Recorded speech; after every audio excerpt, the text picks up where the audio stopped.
Hey guys, welcome back to my channel. My name is Rachel. Thank you so much for joining me today. I have something that I wanted to share with you for today that has everything to do with just making my collection really pretty, and I just wanted to share it with you. I already have one that I've done, and this is just like a little terrarium setup. Not really a terrarium, it's almost like a mini greenhouse, and this is what I have set up right now. The jar is a little foggy, so obviously it must be in need of some air. But this is a Radicans Luxurians.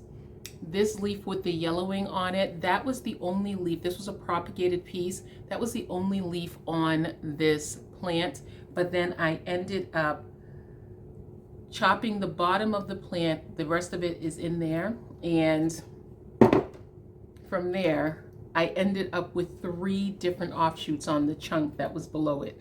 So what I remembered with my larger plant, my mama plant, that one started off being close like this, and so I decided that I would just put a few of my anthurium stumps or starters into containers like this until they get bigger. So to do that, I like to reuse containers because I mean, we buy so many things that have really nice containers. I don't want to go out and buy separate things.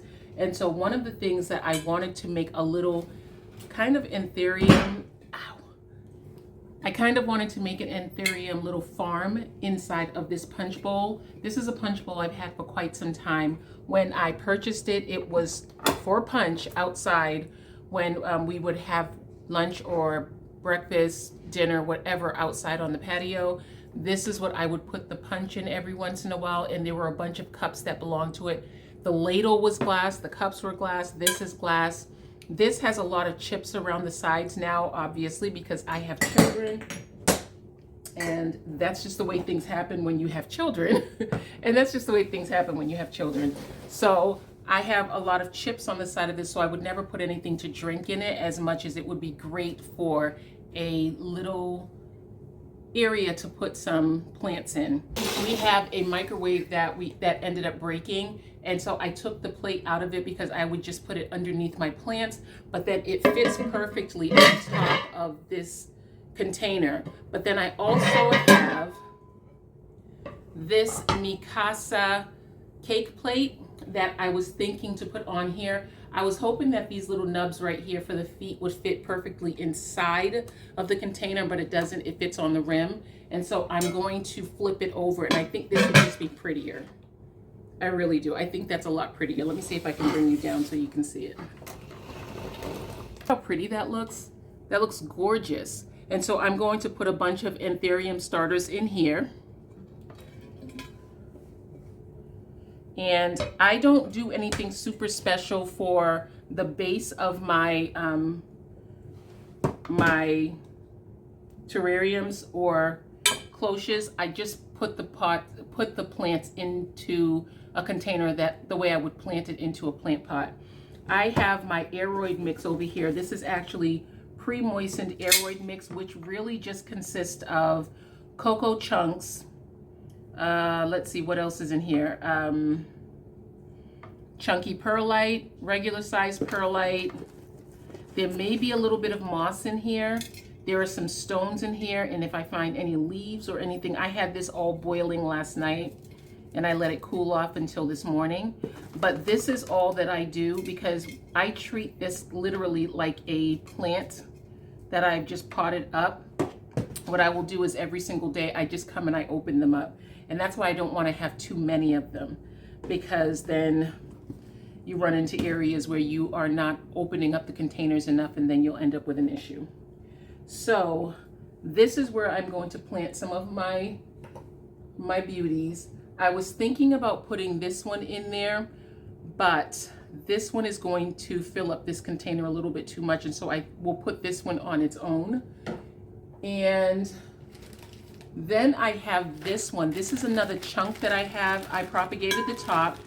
When I propagated the top, I ended up with this producing 4 different growth points. And this is a Heart's Desire anthurium. And you can see it has this one here, this one, that one, and that one. So this would be an ideal candidate for this. The only thing is this is going to get so big so quickly. It really is. This is going to get big quickly. But for right now, this is nice and open. I can switch this out anytime. And for reality, it's already in the very mix that it's in. This one's just a little bit more chunky. So I'm just going to dump it right in. And this has been separated, so I'm not expecting that this has any kind of problems with pest or anything. It has been in this plastic baggie the entire time. So it does have a ton of roots. Let's see if we can flatten out these roots a little bit. And the roots are actually pretty dry. Let's see if I can put a little bit more around.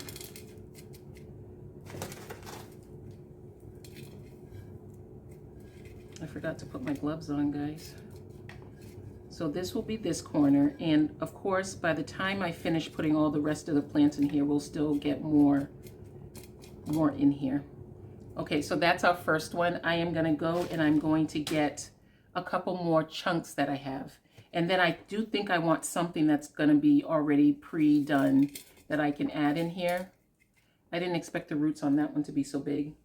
Oh, and I also wanted to show you guys my little arrangement of lost leaves for the week. This is a Summer Glory leaf that I lost this week. I was so heartbroken. I was watering my plant and I snapped this one off. And so I just viewed it as a cut flower. The same with this mellow. This mellow, these two leaves, I moved the plant and it was just adjusting and it was starting to look a little droopy. I didn't want the plant to go into dormancy, so I just cut these off. And apparently I was a little premature because these things have been in here for a little over a week and they're still going strong. And then over here I have this, is it a pastizanum? I'm not really sure. This is not a Mame Silver, but if it's not a pastizanum, I'll put it on the screen. But this one right here is another one that I ended up breaking off when I was watering my plants because I was rushing, and so I lost them. But again, these have been in here for a little over a week and they are all doing really well, and I'm enjoying them on my dining room table just as cut flowers. I love this. I wish they were still on my plants, but I do still love it. Next, I'm going to show you an idea that I found on Facebook. I was on a website, well, it was just on Facebook, and something came up from, I believe, Home Garden Design or something like that. And the thing that they did, I have dirt all over my hands. The thing that they did was they took old perfume bottles, they took the tops off, and they put propagated stems into the perfume bottles. I thought it was absolutely beautiful. And so what I did was I had this bottle. This is a men's fragrance from Prada, and this is my favorite fragrance that my husband wears. He has a whole bunch of fragrances that he has to go through right now, and so I haven't repurchased this for him, but this is one I'm going to repurchase for him. This is an amazing fragrance on him. But I told him, and I was keeping the bottle because I said I want to remember. You know, sometimes out of sight, out of mind, but I want to remember to buy this for him. So I had this empty bottle, and it was really difficult to get the top off. My husband had to do it. I couldn't do it, but he was able to get the top off. And so now I have this really, really pretty little propagation glass, and it's repurposed. And then I have this Chanel No. 5 propagation glass that I'm going to use. This I've had for years. I didn't like the scent. I think I just wanted to be a grown-up and buy Chanel No. 5, and so I did. But it's not a scent that is necessarily my style. What else do I have? Oh, and then I have some Victoria's Secret scents that these were very easy to take the tops off of. But this one right here is a scent that is my favorite Victoria's Secret scent, but it is only sold in the summertime because it's the fragrance of the sea. But this right here is a really beautiful one with a gold top. And then I also have this one, which is XO Victoria, and this one was the easiest to get off because this bow that's up here was holding a lot of the fixture in place, and so I was able to use this for leverage. So this is really a beautiful one that I want to have a little plant in. Okay. Where will I start? I'm going to start with getting some propagations.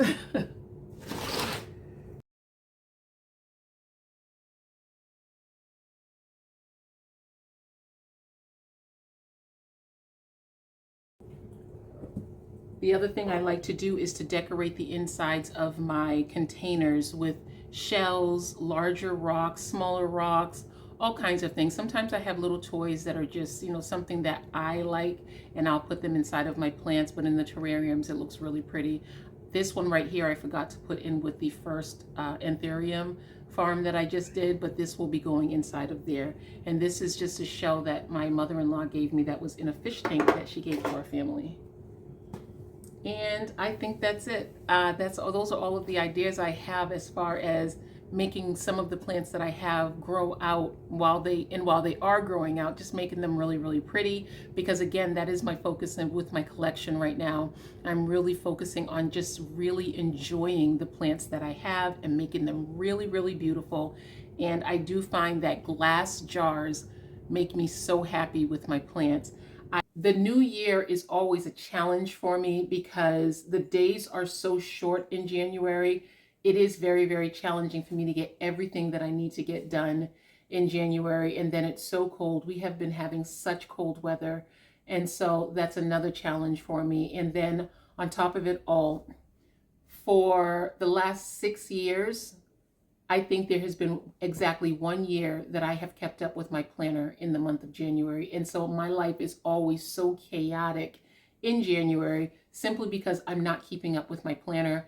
But as of last week, I started back to my routine. And so that's why I'm sitting here because I'm starting to get it back together. So that's, you know, that's just a major issue that I have. Do you guys use planners? Are you stuck to a planner? If my planner doesn't say it's going to happen, it doesn't happen. So I have to write everything down. All of my appointments, all of my everything, to-dos, everything. I have to write it all down. So yes, that's how things have been going for January for me. But it's getting better. I am so happy that I was able to talk to you guys today. And I look forward to talking to you again in the comments or in the next video. Talk to you soon. Bye, guys.